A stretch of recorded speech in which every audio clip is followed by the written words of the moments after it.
नमस्कार मित्रांनो, स्वागत आहे तुमचं आपल्या चॅनल मध्ये। आणि मी मंदार आंबोकर घेऊन आलो तुमच्यासाठी एक नवीन ब्लॉग। लास्ट ब्लॉग तुम्ही बघितलाच, आपण गेलो होतो पाली बल्लाळेश्वरला, जिल्हा रायगड। खूप छान प्रवास झाला। प्रवास तर खूप जरा खडतरच झाला, पण तिकडचा प्रवास जो होता उतरल्यानंतरचा तो मस्त झाला। गणपतीचं दर्शन जेव्हा गाभाऱ्यात पोहोचलो गणपतीच्या, ते वातावरण जे होतं ना, अक्षरशः म्हणजे मन प्रसन्न करून टाकणारं होतं एकदम। म्हणजे काय बोलतात ना, अक्षरशः तिथून हलावसंच वाटत नव्हतं, एवढं सुंदर वातावरण होतं तिथे। भक्तिमय वातावरण तर होतच होतं, पण मी व्यक्तच नाही करू शकत आहे की कसं वातावरण होतं। एकदम मनाला एकदम काय बोलतात, काय आहे का तुझ्याकडे शब्द, उत्स्फूर्त करणार होतं मन, आल्हाददायक वातावरण होतं। म्हणजे जेवढं बोलू तेवढं कमी। आणि गणपती बाप्पाचं दर्शन तर मस्तच झालं। तुम्ही पूर्ण ब्लॉग बघितला असेल, जर नसेल बघितला तर लिंक डिस्क्रिप्शन मध्ये देतो। आणि आता वाजलेत बरोबर 9:30 आणि आवाज जरा बसलेला आहे माझा, कारण माझे 2 कंठाच्या बाजूला 2 गोट्या तयार झालेल्या आहेत, ज्याचं नाव आहे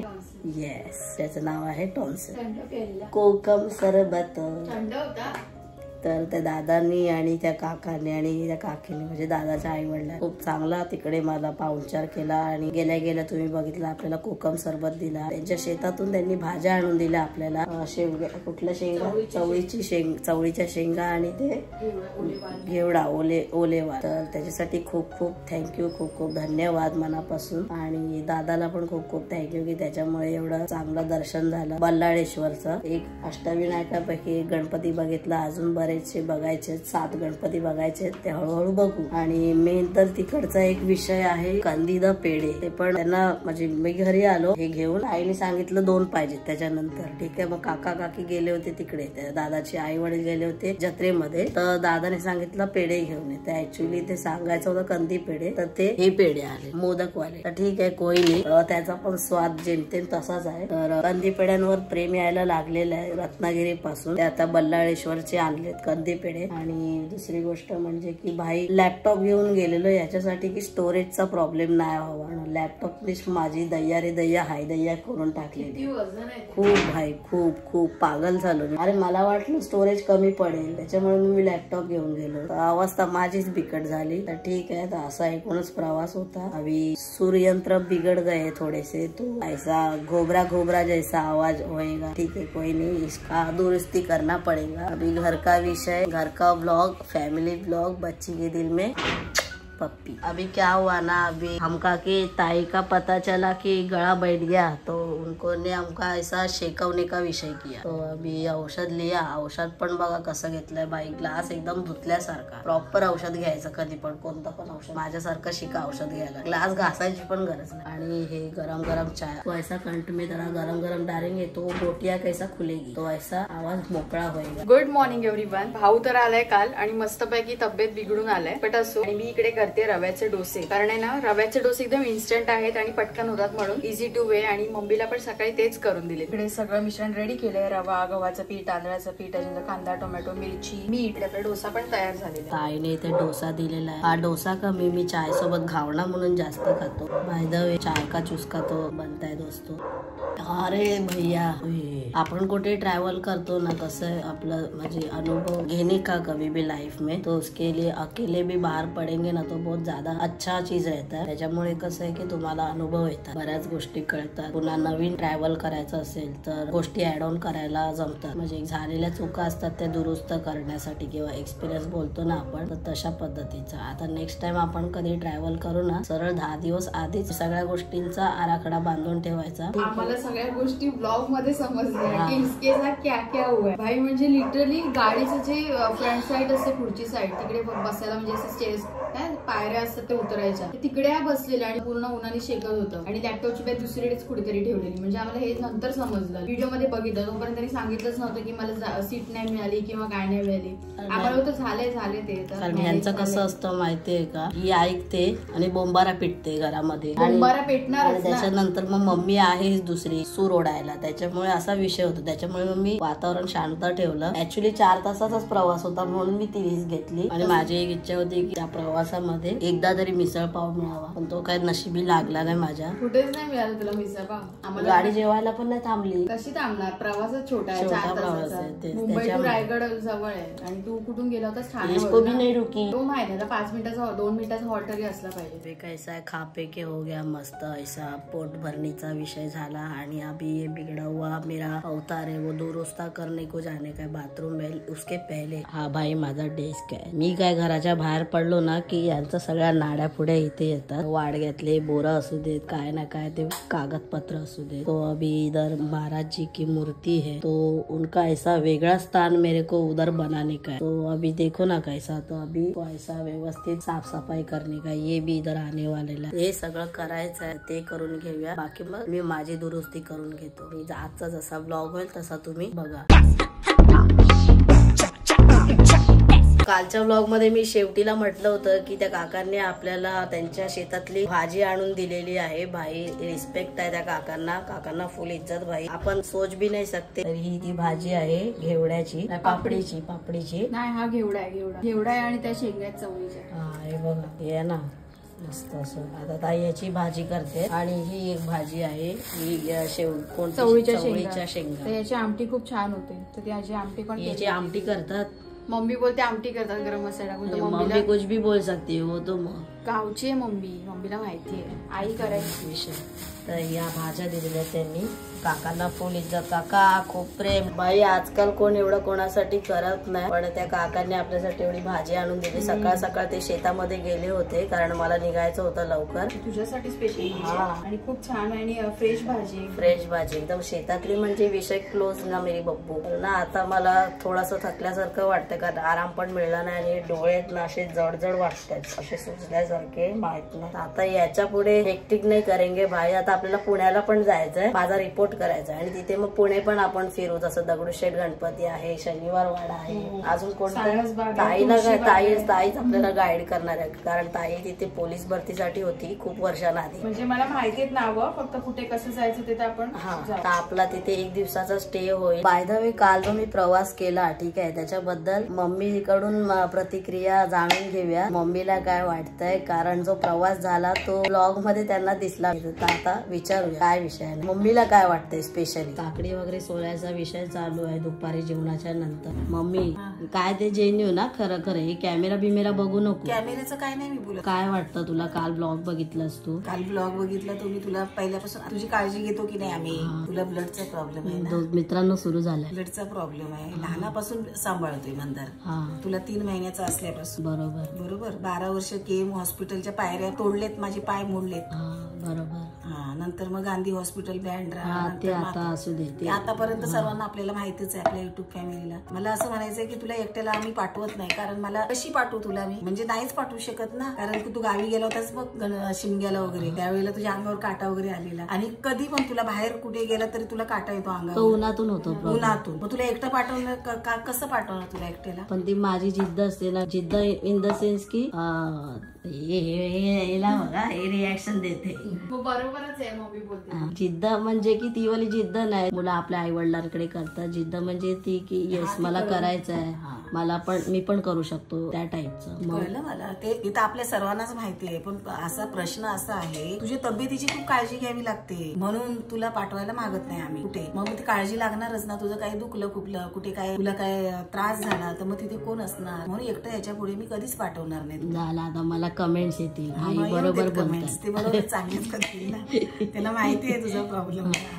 काळजी घेतात. अरे पण ऑब्व्हियसली सगळे तुम्ही आपले युट्यूबची फॅमिली काळजी घे, पण मला ते करायचं असतं. मला आय डोंट नो वाय की माझ्या म्हणजे अंगामध्ये दुसऱ्याचं जरी रक्त असलं तरी ते सळसळत आहे. तू करतोस मंदार, मला माहिती आहे की मी जी मेहनत घेतली तुझ्यासाठी ती मी आता मला असं वाटतंय कुठेतरी तू काहीतरी चांगलं करतोयस. चांगलं अजून काही करायला पाहिजे. पण ठीक आहे मला त्याच्यामध्ये मी खुश आहे, पण अजून काहीतरी चांगलं करत राहा. ही माझं म्हणणं आहे. पण बाकी तुला एकट्याला कुठे पाठवायचं म्हटलं म्हणजे मग कसं नाहीच जमणार. पाठवूच नाही शकत तुला मंदार एकट्याला. ते आता परत पावसाळ्यात काय बोलतो आम्हाला ट्रेकिंग करायचीच नाही. मग करायचीच आहे ना. नाही पावसाळ्यात मला गडकिल्ले करायचे. पावसाळ्यात पाठवूच नाही शकत मंदार. वरती चढताना तुला ऑक्सिजनची गरज लागते है ना. तेच ना सांगितलेलं डॉक्टरनी. मग नाही बाबा कळलं. आपण रायगडला जाऊ. रोपवे बंद असते पावसाळ्यात. झोपेल. आता अगोदर जाऊया ना. नाही मौनाचा नाही तुला तसं नाही पाठवणार. ते आपण बघून घेऊ मित्रांनो काय असेल ते. आपण असं जास्त रिस्क घेत नाही. म्हणजे मी तुम्हाला मम्मीच्या आता ओव्हरऑल बोलण्यावरून कळलंच असेल की काय विषय आहे ते. तर मी पण जास्त अशी रिस्क घेत नाही. जेव्हा शरीरामध्ये जरा ब्लड असेल मला वाटते की येस मी करू शकतो तेव्हाच मी बाहेर पडतो. अदरवाईज ब्लड जर कमी असेल ना तर मी निवांत म्हणजे आपल्या इथेच असतो. बाकी असा रिव्ह्यू आहे मम्मीचा असा आहे इन द सेन्स की त्या ब्लॉग पुरता नाहीये कायमचाच आहे तो. का रे बाबा काय मी असं केलंय मला थॅलेसिमिया बनवलंय. ठीक आहे ना देवाला जे आवडतं ते देव करतो. स्पेशल चाय देवाची मर्जी पण तुला सांभाळतायत ना. सांभाळता टॅलेंट किती आहे आमच्यामध्ये पण नाही तर तुझ्यामध्ये टॅलेंट खूप बडी बात आहे. तो टॅलेंट को हमेशा बनाए रखना. भारीच आहेस आणि मुद्देसूर बोलणं वगैरे तर तू भारीच मंदार बोलतो. मंदारला मीटिंगला बसवायला पाहिजे. तो एक अरे बापरे सगळे गप्पच होऊन जाते. ऍक्च्युली त्याला ना जज पाहिजे होता किंवा लॉयर वगैरे एकदम कारण त्याचं बोलणं आहे ना एकदम पॉइंट टू पॉइंट असते एकदम. डॉक्टर पण काय करत होता काय करत होता हे डोळा रे. ऍक्च्युली भाऊला ना डोळा आलाय असं काहीतरी वाटतंय म्हणजे चित्र आम्हाला. कारण सकाळपासून तो बोलतोय ताई एकदम डोळा लहान लहान वाटतोय आणि कसं तरीच वाटतंय. तर मग म्हटलं की डॉक्टरकडे जाऊन येऊया कारण तुला डोळा आलाय तुझ्या डोळ्यात मी बघितलं तर मला पण डोळा आला. म्हटलं गप गुमाने चष्मा आहे तो लावून नाही तर मग आम्हाला पण डोळे येतील. त्याच्यामुळे हा असं जरा चष्मे बहादूर झाला इकडे. गर्ल्सचा गॉगल लावलाय. डोला रे डोला रे डोला रे डोला. ऑडिशन द्यायचा कुठेतरी जाऊ. चल लवकर. आता मी चालू मार्केटला कारण आपल्याला करायचं आहे मस्तपैकी रेसिपी. पण ती रेसिपी आज होईल की नाही उद्या होईल ते माहित नाही कारण आपला मिक्सर झालाय खराब. आणि मिक्सर नाही घेतला भाऊ मिक्सर घेशील. तर मी हे बोलत होती की मिक्सर झालाय खराब. मागे पण रिपेअरला दिला होता आपण पण तेव्हा त्यांनी एकच काहीतरी मशीन झोपली उलटी. हॅलो भाऊ आज अशी का झोपली. हा तर मग मिक्सर झालाय खराब होता रिपेअरला देतो. बघूया काय बोलतात ते. ऍक्च्युली विचार होता की नवीनच घ्यायचा पण तरी पण ह्याच्यामध्ये जर झालं तर मग हे करू आपण. मिक्सर रिपेअर करायला आलेलो आपण इथे. त्याचं जो झालंय असं की काय हा धड नसल्यामुळे आपल्याला काही चांगलं चुंगलं खाता येत नाही. वाटण करतायत वाटणाचा मेन प्रॉब्लेम होता आणि रेसिपी पण तुम्हाला दाखवल्या जात नाही. त्याच्यामुळे आम्ही इसका काम अंकल 25 करणे वाले. नवीनच घ्यायचा होता कारण भरपूर वर्ष झाली याला पण बघूया थोडंसं थोड्या बजेटमध्ये असेल तर मग करू. अभी इसको लास्ट का मौका देते. ऑपरेशन आहे आता लास्टची सर्जरी करतोय आपण ह्याची किती टिकतोय माहित नाही. नाहीतर मग अंकल अच्छे से सर्जरी करो. का आता करंट देतात ते बघा इथे लाईट पेटली. ऑटोमेटिक है ना. अच्छा वो बटन गया है. बाकी सब ठीक है. सब ठीक है.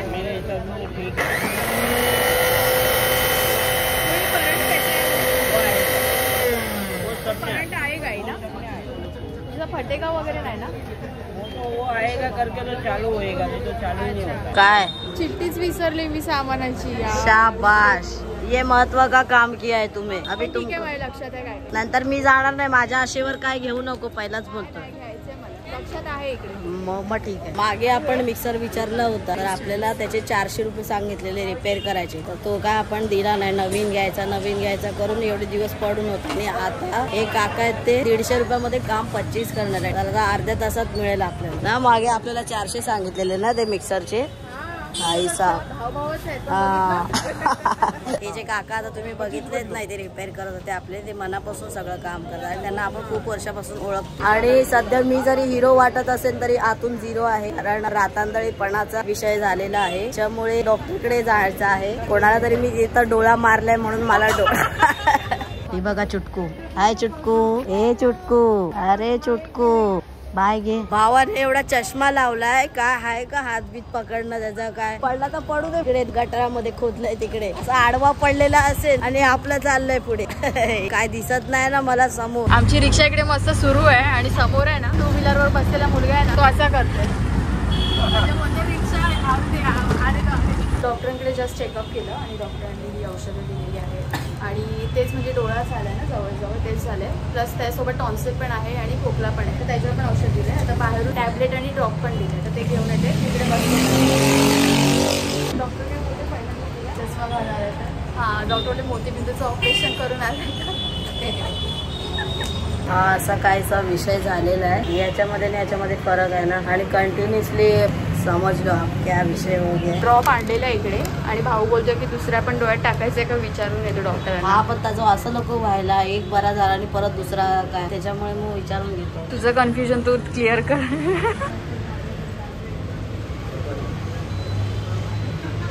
हसताय डॉक्टर. काय आलं तेलंगणा ब्रो. असे ना हलकं दाबू नको एकदम, नाही तर पाणी बाहेर पडेल. टाकायचं होतं ते आपण टाकायचं आधी, त्याला वितळू द्या म्हणजे.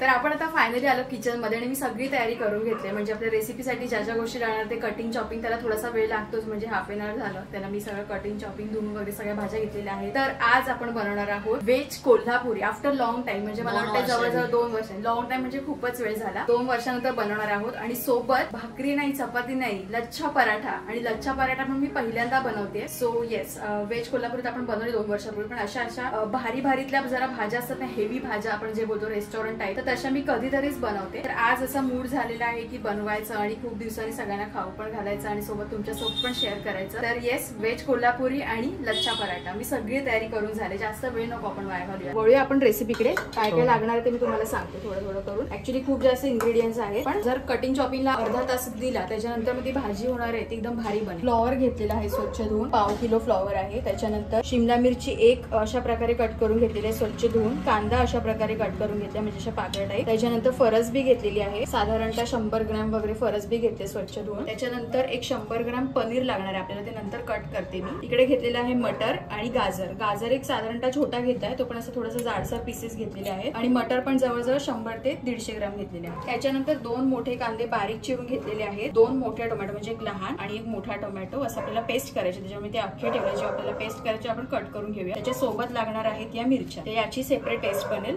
त्याच्यानंतर थिकनेस म्हणजे एक बोलतो ना शाही टच येण्यासाठी किंवा रेस्टॉरंट स्टाईल टच येण्यासाठी आपण इथं फ्रेश क्रीम युज करतो किंवा मग काजूची मलाईदार फ्लेवर येण्यासाठी. तर तेच आहे ते. आपल्याकडे काय असं वेगळं नसेल कोणत्या भाजीमध्ये, तर काजूची पेस्ट करायची आणि मस्त ऍड करायची, म्हणजे क्रीमी फ्लेवर येतं, त्याला टेक्स्चर येतं. तर इकडे काजूचे एक 8 ते 10 पीसेस घेतलेले आहेत. आपले मसाले नॉर्मल असतात ते, हळद आणि मसाला, तेल लागणार आहे. त्याच्यानंतर अद्रक आणि लसूणची पेस्ट घेतलेली आहे. घरात असेल तो ठेचून कुटून घेतला तरी चालेल अद्रक लसूण. आणि त्याच्यानंतर गरम मसाल्याची पावडर घेतलेली आहे. त्याच्यानंतर आपल्याला इकडे हे सगळं वाटण्यासाठी लागणार आहे, म्हणजे अख्खा खडा मसाला, धणे घेतलेले आहेत, सुकं खोबरं घेतलंय, थोडं बडीशेप घेतलेली आहे, खसखस घेतली आहे, दालचिनीचे एकदम पातळ 2 पीसेस घेतलेले आहेत. त्याच्यानंतर लवंग आणि काळी मिरी घेतलेली आहे, एक हिरवी मिरची इकडे घेतलेली आहे. याची सगळी आपल्याला पूर्ण तेलामध्ये फ्राय करून एक छान पेस्ट करायची. मी तुम्हाला स्टेप बाय स्टेप सांगेनच. सगळ्यात आधी आपल्याला काय करायचंय, भाज्या तर स्वच्छच धुवून घ्यायच्या. त्याच्यानंतर तेलामध्ये आपल्याला त्या एक अर्ध्या पक्क्या अर्ध्या कच्च्या अशा फ्राय करून घ्यायच्या. 70% आपल्याला शिजवून घ्यायचे तेलामध्ये. काय होतं, तेलामध्ये भाज्या आपण शिजवल्या ना की नंतर मग आपल्याला जास्त ते पाण्यामध्ये शिजवायची गरज नाही लागत. आणि प्लस तेलामध्ये आपण शिजवलं तर त्याला एक क्रंचीनेस होते वेगळंच, आणि त्याचं टेक्स्चर वेगळं लागतं, एक छान फ्लेवर येतो. त्याच्यामुळे आपण छानशा टोपामध्ये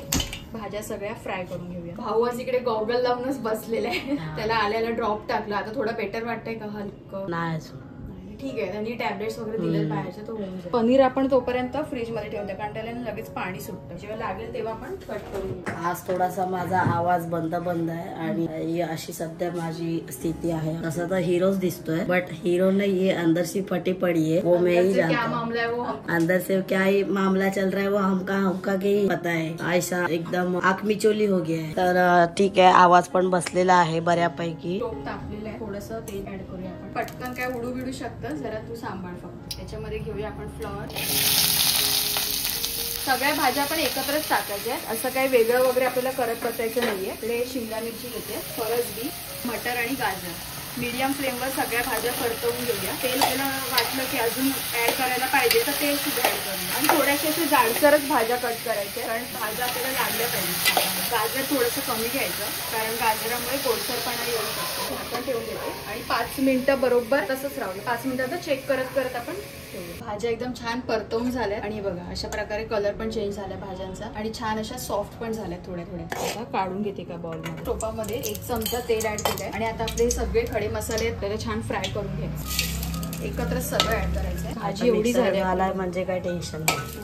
वाटलं नव्हतं मला एवढ्यात भेटेल म्हणून. हा ऍक्च्युअली, पण ते बोलले की फक्त ते मेनच त्याचं ते बिघडलं होतं. काकांना इज्जत आहे. इकडे मस्त पैकी आहे ना छान असं फ्राय करून झालं आपला खडा मसाला. त्याच्यानंतर धुवून काजू घेतलेले त्याच्यामध्ये आणि आता याची छान अशी फाईन पेस्ट करूया. आपल्याला वाटलं पाणी ऍड करावं लागणारच आहे, थोडं थोडं पाणी ऍड करायचंय, पण अशी घट्ट पेस्ट करायची, एकदम पातळ नाही करायची. मिक्सर पण इकडे, बापरे माझा लाडाचा खतरनाक. ऍक्च्युली म्हणजे असं नाही, पण मिक्सरशिवाय काहीच म्हणजे किचन मध्ये उपयोगच नाहीये, कारण प्रत्येक वेळेला आपल्याला पेस्ट वगैरे गरम मसाला वगैरे करावाच लागतो ना. इकडे ही छान आपली पेस्ट तयार झालेली आहे मस्तपैकी. इकडे वाटीत काढून घेते मी. एक मोठा आणि एक लहान टोमॅटो घेते, याच्यात सुक्या 2 मिरच्या घेतल्या छोट्या. तर मस्तपैकी बारीक याची पेस्ट करून घ्या. याच्यामध्ये काही पाणी ऍड करायची गरज नाही. टोमॅटोची पण छान अशी पेस्ट तयार झालेली आहे, प्युरी तयार झालेली आहे. आणि आता ना एक गोष्ट विसरली मी, आपल्या ज्या भाज्या होत्या ना सगळ्या, त्याच्यामध्ये हा कांदा पण थोडासा आहे ना फ्राय करून घ्यायचा होता, बट कोई बात नाही, आपण थोडासा सेपरेट फ्राय करून घेऊया. आता तुम्ही बोलाल मंदार आज एकदमच शांत शांत आम्हाला दिसतोय, पण काय करणार गाईज, अवस्थाच माझी तशी आहे, डोळ्यामुळे वीक वाटतंय पूर्ण. बट कोई नाही बाई, पहिल्यांदा जसं गॉगल बिगल लावून ब्लॉग बनवतोय, म्हणजे या टाइप मध्ये थोडस वेगळं वाटतंय मला, काहीतरी चुकल्यासारखं वाटतंय. भाजीला म्हणजे ना थोडासा वेळ लागेल, बट शेवटी आता व्हेज कोल्हापुरी करायचं थोडा तो वेळ लागणार आहे. ह्याच्यामध्ये ते सगळे अख्खे गरम मसाले घेते ना, त्याचा पूर्ण फ्लेवर येतो ह्याच्यामध्ये. परत काजू पण ऍड केले, सो ही एक पेस्ट पण महत्वाची आहे. त्याच्यानंतर ही पण पेस्ट महत्वाचीच आहे. आता आपण याच्यामध्ये ऍड करूया बारीक चिरलेला कांदा. आता याच्यामध्ये लसूण किंवा कढीपत्ता असं काहीच घ्यायचं नाही, किंवा हिरवी मिरची वगैरे, फक्त कांदा आणि आपल्याला अद्रक लसूण पेस्ट लागणार आहे. गॅसचा फ्लेम मीडियम ठेवायचा आहे आणि कांद्यामध्ये थोडंसं मीठ ऍड करायचं, म्हणजे फक्त कांदा जरा लवकर शिजेल. एक 4 ते 5 मिनिटं झालेत आणि कांदा बघा एकदम सॉफ्ट झालाय ना भाऊ, फरकला पण नाहीये. मीठ टाकल्यामुळे खूप छान असं सॉफ्ट होतं पडतं. म्हणून कोणताही म्हणजे फोडणी देताना ना कधी पण मीठ ऍड करायचं, छानपैकी शिजून जातं, जास्त वेळ नाही लागत. आता कांदा शिजलाय, ह्याच्यामध्ये आपण ऍड करूया आपले नॉर्मल मसाले. हळद चवीनुसार, तर भाजी जास्त म्हणून थोडी जास्त घ्यायची हळद मसाला, कारण भाजी पूर्ण बाउल भरून आहे ना. आपला मालवणी मसाला जो आपल्याकडे नेहमीच असतो, तर मसाला थोडासा कमी घेतलाय, कारण 3 मिरच्या याच्यामध्ये ऑलरेडी घेतलेल्या आहेत, टोमॅटोच्या प्युरीमध्ये आणि या प्युरीमध्ये. त्याच्यानंतर आता या स्टेजला आपण अद्रक लसूण पेस्ट थोडीशी ऍड करूया, ती काय शिजायला फारसा वेळ लागणार नाही. आता व्हेज कोल्हापुरी मसाला पण मार्केटमध्ये मिळतो, तर तो आपल्याला घ्यायचा असेल तर तो सुद्धा घेतला तरी चालेल, पण मी नाही घेतलाय, कारण ऑलरेडी आपण सगळे हे खडे मसाले याच्यामध्ये घेतलेले आहेत. त्या पेस्ट मध्ये ऑलरेडी सगळं फ्लेवर तो उतरले. पण तरी पण कोणाला जी आवड असेल, ऍक्च्युली ते पॅकेट खूप मोठं येतं, तर आपल्याकडे कसं नेहमीच आपली भाजी बनवत नाही, ते पडून राहतं. तसं काय नाही, तो मसाला दुसऱ्या भाज्यांमध्ये पण यूज करू शकतो. आता या स्टेजला आपण थोडासा गरम मसाला पावडर ऍड करूया, आणि हे करपू देत नको म्हणून पटापट आपण याच्यामध्ये आता ही प्युरी ऍड करूया. ते वाटीतलं वगैरे छान धुवून वगैरे घेऊया आपण पाण्याने. म्हणून कांदा वगैरे कापताना आपण बारीक कट करून घ्यायचंय, म्हणजे असं जाडसर लागायला नको, कारण भाज्या ऑलरेडी आपल्याला थोड्याशा मोठ्या आपण कट करून घेऊ. आता आपण त्याच्यामध्येच टोमॅटोची प्युरी ऍड करूया. नाही एवढं सगळं असल्यावर आज बोट टाकेल. काजू वगैरे ऍड केल्यामुळे बघ कलर असा थोडासा वेगळा क्रीमी टेक्स्चर आला. चवीनुसार थोडंसं मीठ ऍड करूया, कारण कांद्यामध्ये आपण मीठ ऍड केलंच होतं, फक्त भाज्यांमध्ये आपण फ्राय करताना मीठ ऍड नव्हतं केलेलं. आता त्याच्यामध्ये आपली सगळी भाजी ऍड करूया. आता फक्त एक मला वाटतं 5 ते 7 मिनिटं यांना शिजवायची गरज आहे, बाकी पूर्ण छान शिजलेल्या आहेत. म्हणून छान तेलामध्येच फ्राय करायचे, मी तुम्हाला सांगते त्याच स्टेपनी करा, खरंच खूप भारी बनेल. पाण्यानं भाज्या परतवून घेतल्यात चांगल्या मसाल्यामध्ये. आता हे उरलेलं वाटीतलं आणि हे मिक्सर मधलं पाणी मी एकत्र केलंय, आता याच्यामध्ये ऍड करूया. आणि आपल्याला अजून पाणी लागणार आहे याच्यामध्ये, कारण थोडंसं शिजायला पण अजून थोडंसं 5 ते 10 मिनिटं लागतील. तर मग वरून काय आपल्याला कोथिंबीर वगैरे ऍड करायची ती करूया. पनीर पण, हा पनीर पण, हो पनीर राहिलं रे बाबा, मी विसरलेली. पनीर पण आपल्याला मिक्स करायचंय, आताच करून घेऊया, पनीरला पण शिजायला वेळ लागेल. इकडे मी पनीर घेतलं, असं काही फ्राय वगैरे करायचं नाहीये, जर रोस्ट केलं तरी पण छान लागेल, असंच ऍड करते मी. आता कलर किती छान आलाय ना एकदम, असं जास्त आपल्याला रेड पण कलर करायचा नाहीये भाजीचा. ते आज मी चष्मा लावलाय म्हणून मला काही गणित कळत नाही. पण वेट, तू जरा इथे बघू नको, मी चष्मा काढतोय. अरे दैया रे दैया, हाय दैया, खतरनाक ना थोडा विषय. मम्मी बोलते मी बघू काय भाजी, म्हटलं बघ ना, मेला लगाय मेला. मस्त म्हणजे सुगंध म्हणजे ना इतका वेगळाच आला मला एकदम. काय टाकलेस काय एवढं त्याच्यामध्ये? बाय की त्याच्यात सगळ्या भाज्या आहेत. नाही पण ते मसाल्याचा पण आला मला, सुगंध वेगळा आला एकदम. धणे, बडीशोप, खसखस खूप मस्त आलेला सुगंध म्हणून मी आले. आता अजून काय करायचं, पराठी करायची. एवढ्या लांब तुला दिसलं, एवढ्या लांब. वेज कोल्हापुरी देखील एकदम भारी लग रहा है, पण पायल आमची भारी मस्तच बनवते रेसिपी. हाँ बस जा, आता माहिती जा, बस इतना इंटरव्यू काफी है तुम्हारा. आता आपण लच्छा पराठा बनवतोय. लच्छा पराठा युजली आहे ना मैद्याच्या पिठाचाच बनवतात, पण पौष्टिक पाहिजे म्हणून मी गव्हाच्या पिठाचा बनवणार. आणि गव्हाच्या पिठाचा बनवतात लच्छा पराठा. ते छान चपाती करून घेतले, तेल असं स्प्रेड करूया आणि त्याच्यावर असं पीठ ऍड, आणि ते पीठ असं बोटाने थोडंसं असं आपण चाय सोबत खातो तो पराठा नाही, तो वेगळा बनवतो. आणि इकडे आता म्हणजे प्रत्येकाची पद्धत थोडीफार वेगळी असू शकते, मी या प्रकारे करते. हे झालं पॅक, आणि त्याच्यानंतर अजून इकडे असं थोडासा फोल्ड करायचा हलक्या. त्याच्यामध्ये केवढं परफेक्ट हे करायची गरज नाही, थोडंसं असं मळून घ्यायचं. त्याच्यानंतर इकडे असं गोल गोल करत जायचं आणि हा उरलेला असं वर घ्यायचं. परत असं याच्यामध्ये पिठामध्ये बुडवून छान असं दाटून घ्यायचं. आणि जेव्हा आपण ते ते भाजू ना तव्यावर ते म्हणजे अशा वेगवेगळ्या थोड्या खड्या दिसतील. चला तवा पण इकडे मस्त गरम झालाय. लच्छा द पराठा ठेवूया. Okay finally lachha the paratha baby the doll. Yes but chapati पेक्षा कुछ अलग है. वो कैसा है अभी अपना घरगुती विषय है तो थोड़ा सा वो घरगुती मामला ही रहेगा. होटल में जाएंगे तो एकदम वो ऐसा चितड़ा निकला हुआ रहता है. ऐसा क्या बोलते ना जो भी लच्छा पराठे का विषय तो तेज है. अपना घरगुती विषय म्हणजे जो मिलता है वो खाने. दोस्तों आज मैं इतना आनंद नहीं ले सकता जितना कि खुली आँख लेके आनंद ले पा रहा हूँ. अभी मेरे को क्या है कुछ सब काला काला ही दिख रहा है. इतना उजेड है आणि लज्जास्पद पराठा तैयार है. ठीक है दोस्तों लच्छा पराठा लज्जास्पद पराठा कुछ भी बोल सकते हो. ऐसा कुछ दिक्कत की बात नहीं. जिसको जो अच्छा लगे वो बोल देना. बाकी बहुत प्यार. अभी वो किसी एंगल से लच्छा पराठा तो नहीं लग रहा है लेकिन आप लोग दोस्तों याला लज्जास्पद पराठा नाव द्या तुम्ही. ठीक है त्याला आता खाणार तेव्हा करणार ना. वैसे ठीक है दोस्तों घरगुती मामला जैसे मैं बोलते ना. अब ये लेयर ढूंढ रही है. अरे लेयर भेटली ना भाऊ. दिस इज द लज्जास्पद paratha end this is the ways Kolhapuri. Let's go lachha the paratha baby. भाऊ तुला अवॉर्ड मी देणार. ठीक आहे एक नंबर झालंय जबरदस्त. आज मला तेवढं काय बोलतात ओपन होत नाहीये. रिॲक्शन माझा कंठेश्वर पण बसलाय आणि माझा सगळा कार्यक्रम झालेला आहे पण भाई तरी पण नाद करणार. एक नंबर झालाय भाऊ जबरदस्त. डोंगराची हवा न बायला सोसना कारवा. डोंगराची हवा न गायक आणि डान्सर तुम्ही पण या सगळ्यांनी खायला लच्छा पराठा आणि व्हेज कोल्हापुरी.